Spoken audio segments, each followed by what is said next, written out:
let's see here if we can make a call. We're going to call Mike FARNWORTH.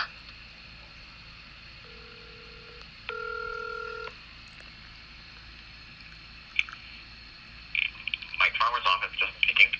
Hi there, Justin. Is Mr. FARNWORTH available for a conversation? He is not, no. Can I ask what the topic would be? Right, well, you can tell him that this is Victoria Nevins calling. Okay. And we need to have a discussion about refusal of public service by the BCNDP. And so I do need to speak to him personally, and this is an emergency. I just need a bit more information than that to be able to do anything here. What information are you looking for? So, what's the refusal? What happened? What's the lead up? Okay, so this Are is you a constituent? a constituent. I'm sorry, I don't identify as any of those types of titles. I'm in Saanich. I'm in Saanich, Okay. and I'm a victim of an act of fraud on the court. And so what's happened is just some horrific atrocities that are really difficult for me to talk about, kind of personal things, because you're a stranger to me. So what happened was I applied to the Victim Assistance Program. Are you aware of that program? Mr. Yep. FARNWORTH is the director, I believe, or some type of head of that service.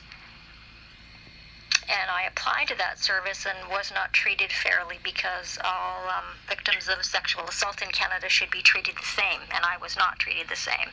And now I can't get any service or any response, and now I'm in serious trouble, and I'm in fear of harm, and I'm in fear of injury because of the lack of respectful service. Do you want me to pull up the number for you? Do you want me to pull up the number of the application that I did? Because I can do that for you if it's helpful for you. I don't know if it is or not. I think the best option is to talk to the Saanich MLA. So Mike FARNWORTH is not.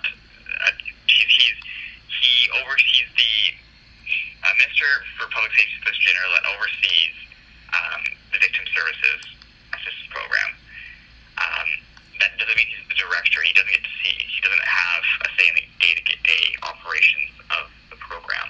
But he's also the deputy premier, is my understanding, one of his titles, Yeah. right? So that's why he and I need to have a discussion, because what's going to happen is, because he doesn't want to deal with me, pretty obviously, because this has been going on for years now, I will have to provide an invitation for him to meet me face-to-face in a courtroom. And so that's where this is going to end up going if I don't speak to him. So just let him know that that's where this is now going, because Lana Popham, the one here where I'm at, she has a history of being disrespectful and refusing service as well. So I'm at a real crossroads here as to what to do, because I'm a very logical, very calm woman, but the kind of services I receive here are not appropriate pertaining to how... If I told you what's happened to me, you just wouldn't believe me, so I really can't get into it with you because there's so much that's gone on, and it's so horrific. Forced adoption of my son, now the theft of my interest, private property, the embezzlement of the entire sale amount. It's bad. Like, I'm homeless and destitute. I have been left with nothing because of, well, basically fraud. And I don't know what to do because nobody... Like, this is what happens to me every single time I call a public service agency. You do nothing for me, and then you push me off onto somebody else, and I get absolutely nowhere. Now, I've been homeless now for close to 5 years. I've got a fraudulent mortgage running on my home. I've had 2 of them running on my home. And so this isn't helpful for me, and this is why, like, I try not to get outraged, and I try not to get angry.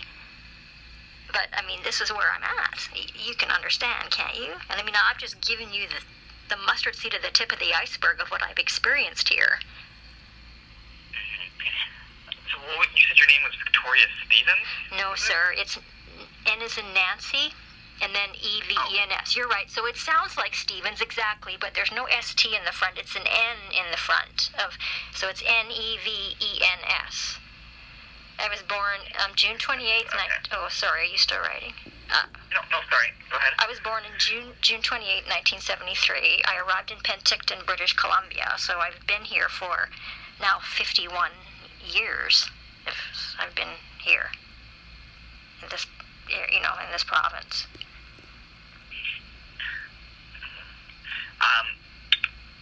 Okay.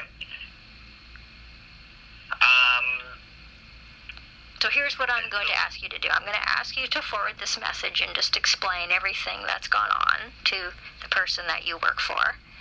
And if I get a call back, that's great. And if I don't, just let him know then he will be meeting me face to face in a courtroom.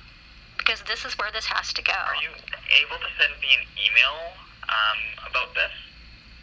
Of course I can send you an email about this. Hold on, sir. Can I just grab a pen? I don't have a writing device here. I just need to grab a pen. Because you're about to give me an email address that I have to make sure is perfectly written down, or you're not going to get this email. Okay, sir. Go ahead. It is Mike. Oh, wait a minute. Like all small letters? All small letters? Michael? Mike? It says Mike Farnworth. It's his name. Oh, Mike Farnworth. Okay. Yeah. It's Mike.Farnworth.MLA at leg.bc.ca. Are you at all on Twitter, sir? Do you ever? Not. You don't ever? I am not. No. I avoid that site personally. Mr. Farnworth is very present on that social media platform. He posts regularly on that platform, and I try to communicate with him on that platform, and I'm never responded to, but I did the other day actually finally receive a response from the Agents of Revenue Canada, which I'm also having a battle with. So usually I just am completely stonewalled and completely ignored, and now, like I say, I have no money to live. All the services that are provided to me are not appropriate for what's happened to me. I've also tried to deal with the BC Ombudsperson this morning. That is another joke. I have rent due today that I can't afford to pay. I have a storage locker fee that I can't afford to pay. I can't buy myself food. I know.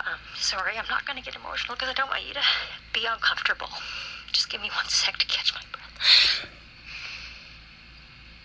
I now identify as a senior, and women as they get older have more specialized needs. I can't provide those needs for myself. And I am feeling unsafe all the time. I also have a YouTube channel where I upload continuous violent assaults by police because I have reported that my home has been stolen. And instead of being helped and listened to, I get attacked all of the time. And it's brutal. It's a level of brutality that no woman should ever have to face. And when I was removed from my home, it was March 2020, and you couldn't go anywhere, you couldn't be around anybody, and no one would help me, and I had to do unspeakable things to try to keep a roof over my head, and it resulted in multiple sexual assaults. And I've applied to the Victim Assistance Program to be treated respectfully and fairly, and that they did nothing for me. They just absolutely did nothing for me. They caused more harm and injury, so now we're back to square one, and I'm in trouble. And I don't know who's going to help me because it doesn't seem like anybody cares. So I don't know what to do. I hate making these calls. Start with an email, and then we'll see what I can do. Hello? Hi, I'm here. Sorry, are you still there? Yeah, I'm still there. So let's start with an email. So give us that email, and we'll get back to you as soon as we get something, when I hear something, okay? Thank you. Okay. You have a good day. Thank you. Okay, bye. Okay, folks, did you just hear that? Now, I'm looking at this website right here. Farnworth is the Minister for the Public Safety and Solicitor General. He's also the Deputy Premier of British Columbia. Now, he does oversee this Victims Assistance Program. He's in charge of that ministry. So, every time I make one of these calls, it's the same shit. Oh no, we can't help you here. No, you need to go talk to somebody else. And then when you go talk to that piece of shit, it's the same garbage. It's just a fucking spin. It's a fucking spin. It's a fucking stupid satanic spin. I'm owed fucking literally millions of... Are you kidding me? I'm the mother of a forced adopted child. They had no case at all. Then they come and steal my house. You know you can't touch interest private property. They claimed I owed $40,000 on a credit line that doesn't have my name on it. And then once they sold the fucking house, they embezzled every fucking dollar, claiming I have to file a probate. Well, no, I cannot file a fucking probate because you have fucking robbed me of all the assets of the trust. There's nothing to list in your fucking satanic cult paperwork. I have rent due today I can't pay. I have a storage locker fee that's now fucking overdue. That means it's now $450 fucking dollars. I have no money for food. I've been going to fucking food banks for almost 5 fucking years. What the fuck? What the fuck? This is fucking insane. This is a fucking level of fucking shit and abuse. Here's the fucking thing. I sent this fucking puking email yesterday that was absolutely fucking scathing. I fucking let loose on this fucking piece of shit. And this is how I get treated today when I call. You got a fucking email. You got one yesterday. And I told you what to do. You have to fucking release the $450 fucking $1,000 from one of the multiple rapes. And I'm there. The piece of shit came and... Oh my god. He fucking blew out an entire window of the only thing that I have left. Highly sentimental personal property. I bought a brand new car. 1993. An automobile. And I still have it. Because I'm one of the living... Oh my god. What do you think? I mean, what do you want me to do? Call Anna Popham? Are you fucking kidding me? You know how I got treated by these fucking pukes running as Ronald Garrison's office? They wouldn't do a fucking thing for me. It's just more fucking satanic circus fucking spin. I need you to hear me. Children of the devil are useless. Do you read scripture at all? Because I have to, just to fucking stay alive. My lights got turned on 15 years ago, and if they hadn't, I wouldn't have survived any of this. I'm the one who understands. I have no lies to tell you. Why would I? This is fucking insane. The Chief Justice of BC was sent a registered mail package. My home was being stolen. David Eby got a registered mail package. My home was being stolen. A couple other fucking sewer rats acting as public servants got registered mail packages that my home was being stolen. There's $100 million in